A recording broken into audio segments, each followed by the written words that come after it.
how do you view Trump's statements about nearing a deal to end the war in the Gaza Strip? Well, Hannah, thanks for having me. I think the statements made by President Trump can only be interpreted as part of increasing pressure on Hamas to accept new terms that have not been discussed before throughout those 2 years of wars. I mean, as you know, there were two temporary truces since this war started almost 2 years ago. Both those truces were based on the gradual stages, one step leading to the other. And unfortunately, Israel was always the party that breached those agreements and insisted on resuming war, thinking that it can impose its conditions on Hamas and at the same time assure the release of all the Israeli hostages.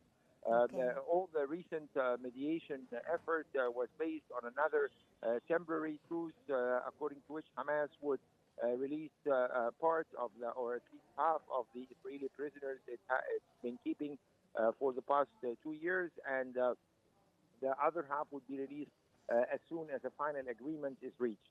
But in recent weeks, Israeli Prime Minister Benjamin Netanyahu, backed by President Trump, have been insisting on what they call a comprehensive deal, according to which all the Israeli prisoners would be released in one group in return for a beginning of negotiations over the conditions for a permanent ceasefire and the withdrawal of the Israeli troops, which are the main key demands of the Hamas organization and the Palestinians in general. But unfortunately, these are very complicated matters concerning the possibility of withdrawal from Gaza, while considering the repeated statements made by Netanyahu and his top defense officials that they will maintain security control over Gaza, and of course the very complicated issue of the day after and who is going to be responsible for running the Gaza Strip. Yes, indeed, it is a complicated issue, but from all what you have told us, Mr. Dawood, do you think that we're close to reaching a final agreement to stop the war in the Gaza Strip?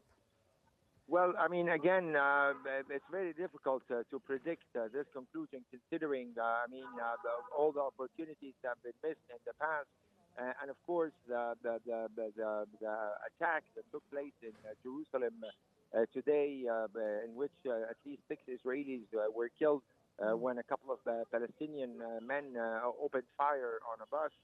This is likely going to complicate or maybe delay the negotiations process and put more pressure or even give room for someone like Netanyahu to claim that he cannot reach a peace deal right now.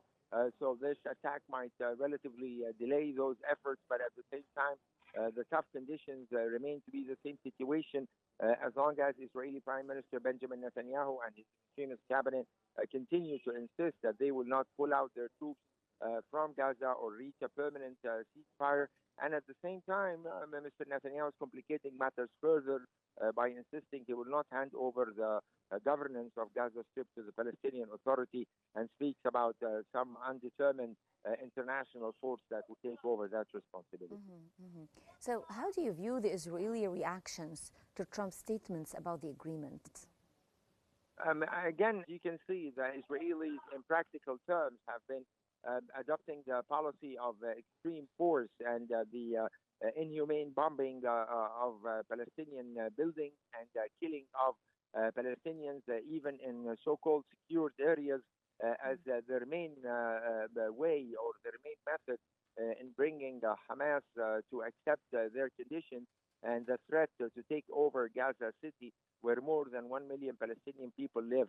I mean, unfortunately, the situation on the ground, Hala, is all pushing towards the conclusion that the current Israeli government is adopting all means to push Palestinians to evacuate their territories, to push residents of Gaza to move towards the south, closer to the border with Egypt, and seeking to achieve this illusion of possibly evicting Palestinians from Gaza and establishing this Rivera in the Middle East that Mr. Trump has mentioned before, and that was unfortunately recently discussed again at the White House.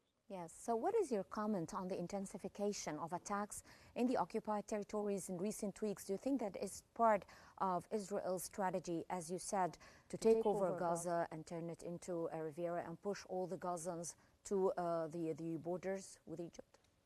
Unfortunately, that's the key strategy that the Israelis are following. But I mean, let's add to that the dangers that are being faced in the West Bank, where the Israelis are also pushing for unprecedented expansion plans in building settlements in the West Bank. So on one hand, you have the deteriorating human situation in Gaza, the policy of starvation, and on the other side, in the West Bank, we are seeing those new settlements being planned, incursions inside Palestinian cities, and of course, at the same time as well, trying to squeeze the Palestinians living in the West Bank and forcing them also to evict towards Jordan. And in that way, Mr. Netanyahu at least will be able to achieve part of his dream of having all of Palestine, historic Palestine, belonging to the Israelis only, while denying Palestinians their legitimate rights to have their own independent state.